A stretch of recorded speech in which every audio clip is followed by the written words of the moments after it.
We are looking at a top 10 list overall. There is a little fluidity. There is a little movement in the list this week.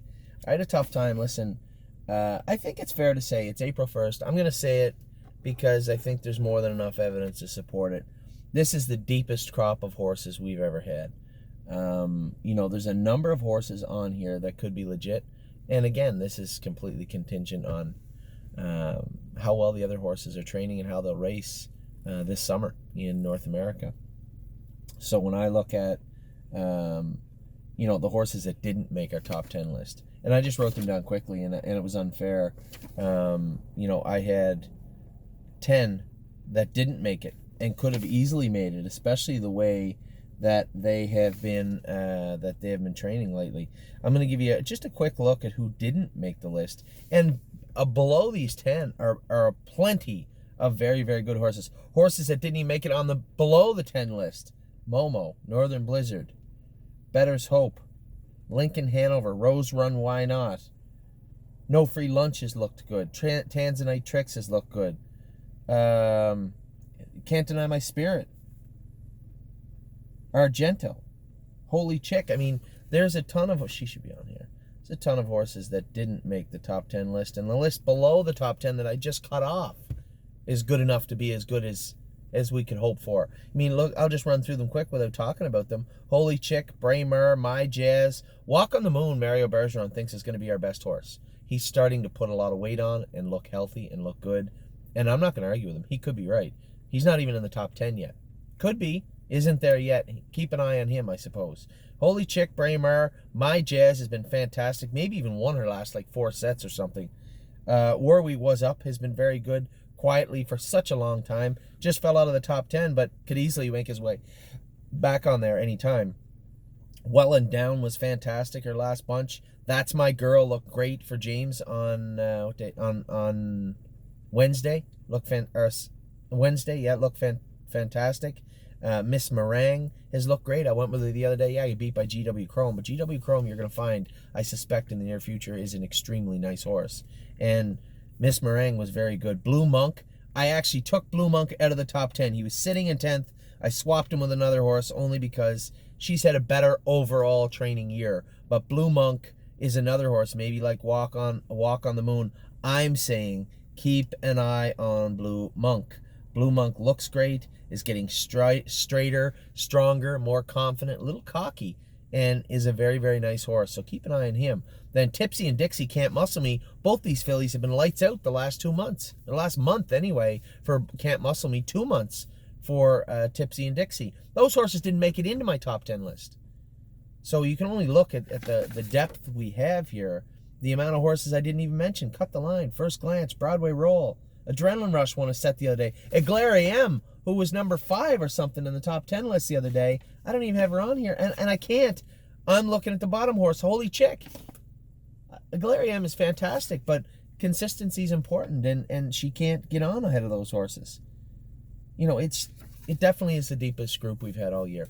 So we're going to get to the top 10 list. I told you 10 horses or 11 horses that didn't make it in, but could have easily made it in. So we're going to start with the top 10 list with number 10, Stacy Hanover. Stacy Hanover is continuing to get better and better and better and better and looks good on the track. She has her moments where she's made breaks or looks susceptible to making breaks, but on her good days, she just looks so good. And I think she's going to put it all together by the time we ever have to qualify her. So Stacy Hanover is going to... That's the horse that bumped Blue Monk, by the way, just barely. Only because Blue Monk is getting to where he looks really, really interesting. Stacy Hanover's been there for a while. So fair ball, Stacy Hanover gets in before Blue Monk. She sits at number 10. Horse I went with the other day, we made some shoeing changes, let his head down, let his hobbles back out. He looked great. Roy Hill. This is a horse that was amongst our tops all year. Slowly slipped down a little bit, made a break, got out of gear, didn't look as good.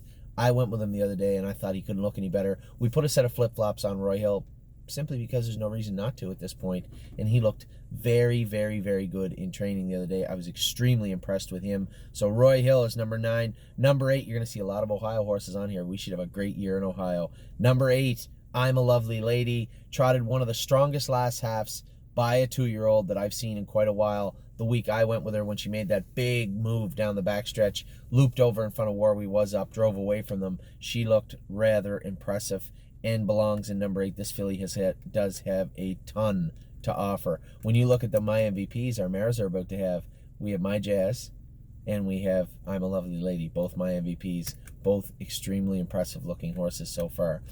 Number 10, 9, 8, number 7, GW Chrome. He belongs here.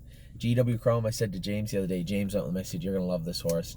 I said, just watch him in the last turn. He won't make a break, but he gets running in and he gets stressed out. Just leave him alone because you don't have to tell him where the wire is. When we start to come out of the last turn, you're going to see him straighten up, duck his head, and take off. James said we come to the head of lane, and I had Miss Meringue, and I knew what he was going to do. I tried to get away from him a little bit in the turn because I said, oh, he's going to smoke me coming out of the turn. He's 2 lengths behind me.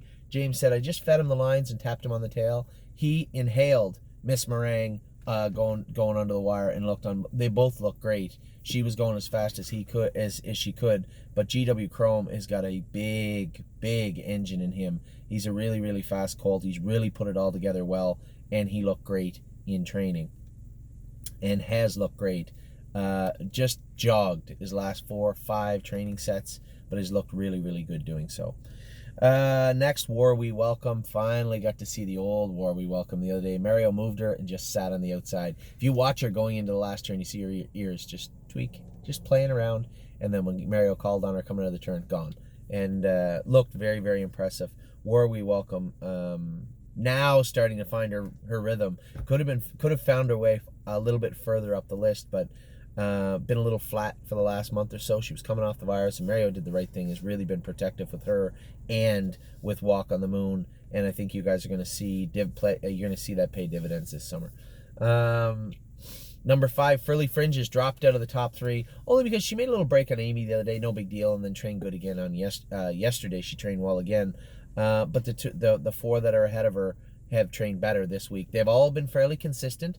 All 4 ahead of her have been fairly consistent, but all 4 ahead of her had trained better over the last week and a half. So she finds herself in 5th, and she can easily regain that top 3 position. No problem there. Looked great. Amy went with her again yesterday, and she looked good, did her work very well. Number 4, and I suspect you're going to see her creep further up very soon. Gray is the new red. She was flying the other day. That's as impressive a move as I've seen out of a 2-year-old on that track for quite some time. Like I talked about I'm a Lovely Lady further down the list, but not the same league as Gray as a New Red when she was pacing. When Steve moved her last week, we went way too much. But the last half of the Gray as a New Red was simply incredible. And I'd said to everybody for the next 10 days, next Saturday we might drone the babies again. We might try and make a longer drone day and do a bunch of different horses together. But Gray as a New Red was just simply great. Great again yesterday. We're going to train very slow again on Wednesday, maybe at 1.5 mile speed. But as I told them the other day, I don't want to see any speed out of these horses for the next week. Just training, just 4 even quarters. And Gray as a New Red, she was astonishing the other day how good she was. Number 3 belongs at number 3. Beef and Cheddar. Now, Gray as a New Red beat me fair and square. I guess you could switch them. I guess, actually, that's probably fair. Gray as a New Red probably should be number 3, and Beef and Cheddar should be number 4. She beat me fair and square. I was waiting for her. I would let her get up alongside me. Now, Beef and Cheddar doesn't corner as well as he could. For those of you who notice him get out of gear a little bit in the turns, he does. We took the head pull off him just because he was laying on it and getting a little rough. Now he just kind of powers through the turns and twists his head a little bit. Doesn't wear any boots or anything, so I'm not that concerned right now. Is he going to be a super half-miler? No, but he's a super fast horse. So Beef and Cheddar, as I said to Matt, just relax, let him work through this stuff. Turning him out I don't think is going to help his gait change him, and he's very strong and very eager to do his work right now. His morale is up, his spirit is up, and he is fast. So I think fair is fair. I forgot who beat Beef and Cheddar the other day until right now, and it was Gray as a New Red. So I'm going to put Beef and Cheddar. You're getting demoted. He's going to number 4, and Gray as a New Red's going to number 3. Fair is fair. They've both been super consistent, but Gray as a New Red beat him fair and square the other day. So Beef and Cheddar will be number 4. Gray as a New Red is number 3. Number 2, we could have flip-flopped these two also.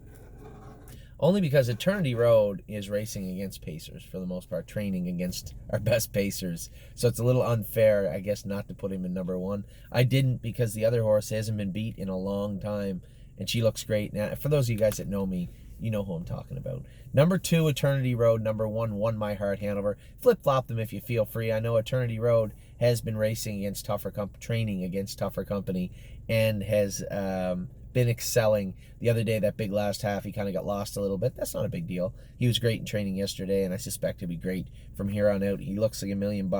Doesn't appear to have any issues to speak of, and loves his work. Now, I put Eternity Road at number 2 simply because he got beat the other day. He beat by pacers, so. But and Won My Heart, Hanover did not. She just continues to impress me.